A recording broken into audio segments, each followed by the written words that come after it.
Yo, what's goody, what's goody, what's goody? It's your boy, Danli Divine, aka the Web Spinning. And this is another episode of Divine Time. So relax your mind, it's Divine Time. Today, I want to talk about something that is, once again, another life lesson. I love passing on these life lessons. What I want to talk about today is the power of playing dumb, a strategic life lesson. All right? Let me hit my ding ding. No, not like that. Don't get your mind off the gutters. You nasty peoples. No, I got a tuning for it. That's my thing. I need to set the atmosphere. There we go. All right. Reset the vibe here. Right here, right here, right here, right now. So yeah, I want to go ahead and get into this because it's something that's been on my mind, and I've seen this. I've seen a lot of individuals think that they are so smart and then attempt to look down on other people. So with that, I want to speak a little bit about exactly what I stated earlier, the power of playing dumb. Because there's a lesson that I've learned over 35 years of me living, leading, serving, and growing as a Marine, a father, and the creator behind Divine Time. Act dumb, but be smart about it. Now, before you take that the wrong way, let's break it down. Lawrence, I know you're going to come at me. If I don't say let's break it down, you're going to try and say something. Because this isn't about lowering your intelligence. It's about how you move with it. Now, with it, there's a strategy. It's called the misunderstand strategy. Most people walk into rooms trying to prove how much they know. They'll sit there and then they speak fast, or they'll assert opinions that nobody fucking asked for and try to establish dominance through knowledge. I've done it before. And all it does is create resistance, ego clashes, and a lot of missed opportunities to truly understand. But when you act dumb, something powerful happens. You shift from trying to impress to trying to understand. And I need to stop saying the word trying. I'm going to stop saying the word trying. So with that, you shift from attempting to impress and aim to understand. There we go. I like that much better. You give people space to talk. You gather information and you observe more than you reveal. And in that space, people often underestimate you. Trust and believe they do. And that's not a disadvantage, it's leverage. So, with that, seek clarity like your life depends on it. Because honestly, it just might. All right. One of the biggest mistakes people seem to make is assuming that they understand something when they don't. Assumptions create confusion, and confusion leads to bad decisions. My mom always said, when you assume, you make an ass out of you and me, exactly how it's spelled. So instead, ask questions. My father in law told me all the time, be curious, be curious. Ask those questions. Not just any questions, though.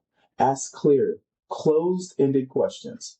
Now, there's going to be some people to where even if you ask closed ended questions, they're going to not respond with a closed ended answer with a yes or a no. They're going to make it long winded to try and get you into this verbal word game and do a whole bunch of other stuff when it's like, look, it's just a simple yes or no. Give me 1 second. What's up, bye. You forgot to sweep the stairs. I sure enough did. Thank you for reminding me. Once I'm done with this, I'll go ahead and get on. All right. Yeah. I appreciate you for letting me know. Go put your water bottle back downstairs. Okay, because I just forgot until I And left. it's okay. I forgot too. So I thank you for reminding me. Thank you for holding me accountable, bye. You're welcome. What was I talking about? Oh yeah, asking closed-ended questions. Because there's going to be some individuals to where even if you ask those closed-ended questions, they're not going to give you a yes or no answer because they don't want to be. They don't want it to come back on them of them saying that they said something. That's manipulation. All right. So when you're asking closed-ended questions, questions like, is this the deadline? That's a yes or no question. Are you saying this is the only option? Yes or no. Does this decision affect me directly? Yes or no. There's no need for a whole bunch of extra stuff. But when you have master manipulators and people who want to manipulate you or play word games, they're not going to respond with a closed ended answer. They're not going to give you that yes or no. That's because closed-ended questions force precision. They remove gray areas, they cut through fluff and get straight to the truth. When people don't want to tell the truth, or people don't want to be riding that gray area, or when people want to ride that gray area, they're not going to give you a direct answer. They're going to ring around everything so that way in hopes of confusing you to find a way to turn it all back on you. I've seen it all the time. In the Marine Corps, clarity isn't optional, it's survival. As a father, clarity builds trust and structure. And as a leader, and of course, the creator divine time, yeah, clarity keeps everything aligned. If you don't understand something, don't pretend. Ask. What did I say earlier about assume? Makes an ass out of you and me. Now, with it, you're probably thinking, why is being underestimated a gift? How? Well, I'm going to tell you right now. When people think you don't know much, they relax around you.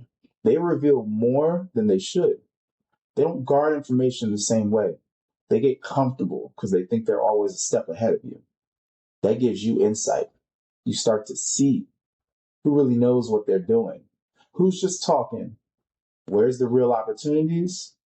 And when it's time for you to move, speak, or act, you do it with precision, not noise. That's the difference. Because intelligence doesn't need to announce itself. There's a quiet confidence that comes with real intelligence. You don't need to dominate every conversation. You definitely don't need to correct everyone. And you don't need to prove you're the smartest in the room because you already know. Understanding is more powerful than being understood. Now, with it, the balance. Humble on the surface, but sharp as fuck beneath. This lesson only works if you remember the second part. Be smart.